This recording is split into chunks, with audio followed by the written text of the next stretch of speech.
জনতায় ব্যস্ত রয়েছে বিজয়ের উল্লাসে, বাট স্বতন্ত্র এমপি সুমন ভাই তার কিছু গুরুত্বপূর্ণ কথা আমরা এখন শুনি, তারপর আপনাদেরকে অনেক সহজে যুক্তি সহকারে বুঝিয়ে দিব।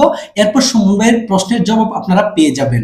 জাতির পিতা যার ভাস্কর্য হওয়ার পর যেটা আমাদের বাঙালিদের অনুভূতির সাথে সম্পর্কিত, পৃথিবীর কোন জায়গায় পাবেন না যে অনুভূতিতে আঘাত দেওয়া হয়।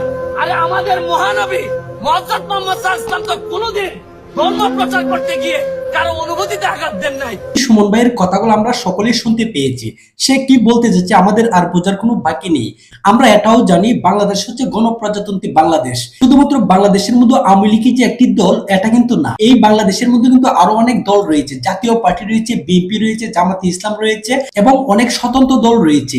এই দলের সমন্বয়ে গঠিত এই বাংলাদেশ মানে গণপ্রজাতন্ত্রী বাংলাদেশ। 1971 সালের বিজয় কিন্তু এমনি এমনি চলে আসে নাই। 30 লক্ষ মা বোনের প্রাণের বিনিময়ে কিন্তু 1971 সালে বিজয় অর্জিত হয়েছে। আবেগের বশত সে শেখ মুজিবুর তার বাবার মূর্তি স্থাপন করেছে। আমরা জনগণ কিন্তু কিছুই বলি নাই। আমাদের সকলের কিন্তু অনেক কষ্ট লেগেছে। বঙ্গবন্ধু শেখ মুজিবুর রহমান স্বাধীনতার যুদ্ধে কিন্তু অনেক অবদান রেখেছিল ভাই, সে কিন্তু একা রাখে নাই, তার আশেপাশে বড় বড় মাইন্ডসেটের লোক ছিল, তারা কিন্তু তার পাশে ছিল। এখন আপনারা পড়ে রয়েছেন বঙ্গবন্ধুর মূর্তি কেন ভাঙা হলো, কেন ইমোশনে আঘাত করা হলো। ঠিক সেভাবেই সাবেক সরকার যখন ক্ষমতায় আসছিল তখন কিন্তু জিয়া আন্তর্জাতিক বিমানবন্দরের নাম চেঞ্জ করে হযরত শাহজালাল বিমানবন্দর নাম রাখলো। এই সময় কি আপনারা একটি জাতি গোষ্ঠীর উপর আঘাত আনেন নাই? অবশ্যই এনেছেন। আপনাদের ইমোশনে এখন যেভাবে আঘাতটা লাগছে ঠিক সেম আঘাতটা লাগছিল কিন্তু যখন আপনারা জিয়া আন্তর্জাতিক বিমানবন্দরটাকে চেঞ্জ করে হযরত শাহজালাল বিমানবন্দর আপনারা নাম রেখেছেন, নামটা পরিবর্তন করেছেন। সেটা কিন্তু ছিল আন্তর্জাতিকভাবে। আপনাদের এই মূর্তি কিন্তু আন্তর্জাতিকভাবে কোনো স্বীকৃতি পায় নাই। কিন্তু ভাই জিয়া আন্তর্জাতিক বিমানবন্দর কিন্তু ইন্টারন্যাশনাল ভাবে আন্তর্জাতিকভাবে কিন্তু একটা স্বীকৃতি পেয়েছিল।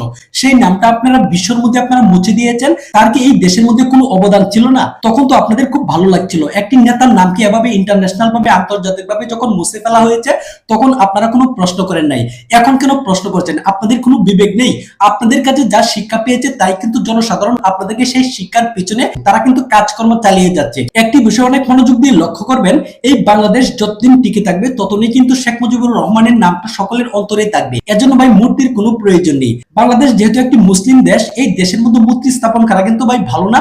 এতে কিন্তু ইসলামের মধ্যে আঘাত হানে। মূর্তির বিরুদ্ধে আমরা জানি, সকলেই জানি, নবীরাও কিন্তু মূর্তির বিরুদ্ধে যুদ্ধ করেছে, মূর্তি ভাঙা নিয়ে যুদ্ধ করেছে। আমরা কেন এই ইসলামিক রাষ্ট্রের মধ্যে এই ধরনের মূর্তি স্থাপন করব? আর বিশেষ করে সুমন ভাইকে বলছি, আপনারা এই ধরনের বিভ্রান্তিকর প্রশ্ন জনসাধারণের সম্মুখে পৌঁছাবেন না, জনসাধারণকে এই ধরনের বিষয় নিয়ে আপনারা উস্কানি দিবেন না। আশা করছি আপনার প্রশ্নের উত্তরটা পেয়ে গেছেন। আল্লাহ হাফেজ।